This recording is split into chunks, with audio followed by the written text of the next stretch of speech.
ನ್ಯಾನೋಪ್ಲಾಸ್ಟಿಯಾನ ಏನಕ್ಕೆ ಮಾಡಿಸ್ಕೊತಾ ಇದ್ದೀರಾ? ಮೈಕ್ ಚೆಕ್ ಹೇಗಿದೆ? She's camera shy. ಅಮ್ಮಾರೇ ಇವತ್ತು ನಮ್ಮ ಕ್ಲೈಂಟ್ ಫೇಸ್ ತೋರಿಸ್ತಾ ಇಲ್ಲ, ನಮ್ಮ ಕ್ಲೈಂಟ್ ಹೇರ್ ತೋರಿಸ್ತಾ ಇದ್ದೀವಿ. ಯಾಕಂದರೆ ಶೀಸ್ ಕ್ಯಾಮ್ರಾ ಶೈ, ಕ್ಯಾಮ್ರಾನಲ್ಲಿ ಮಾತಾಡೋಲ್ಲ, ಕ್ಯಾಮ್ರಾಗೆ ನಾನು ಬರೋದೇ ಇಲ್ಲ ಅಂದರು. ಅಟ್ಲೀಸ್ಟ್ ನೀವು ಈ ಕಡೆ ತಿರುಗಿ ಮಾತಾಡಿ ಪ್ಲೀಸ್, ನಾನು ನಿಮ್ಮ ಹೇರ್ ತೋರಿಸ್ಬೇಕು ಅಂತ ಹೇಳಿದೆ. ಮ್ಯಾಮ್ ಎಲ್ಲಿಂದ ಬಂದಿರೋದು? ದೀಪಾಂಜಲಿ ನಗರ. ಅವ್ರದ್ದು ಪ್ರೊಫೆಷನ್ ಕೇಳಿ ನಂಗೆ ಖುಷಿ ಆಗೋಯ್ತು.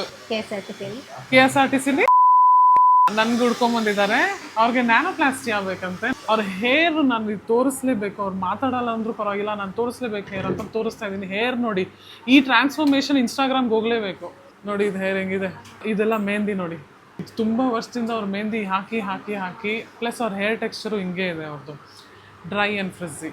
ಐ ನೋ ಕರ್ಲಿ ಹೇರ್, ಎಲ್ಲರೂ ಕಮೆಂಟ್ ಆಗ್ತೀರಾ ಕರ್ಲಿ ಹೇರು ಅಂತ. ಇಟ್ ಈಸ್ ಕರ್ಲಿ ಹೇರ್, ಅವ್ರಿಗೆ ಮೇಂಟೈನ್ ಮಾಡೋಕ್ಕಾಗ್ತಿಲ್ಲ. ಸೊ ಶೀಸ್ ಕಮ್ ಫಾರ್ ನ್ಯಾನೋಪ್ಲಾಸ್ಟಿಯಾನ ಏನಕ್ಕೆ ಮಾಡಿಸ್ಕೊತಾ ಇದ್ದೀರಾ?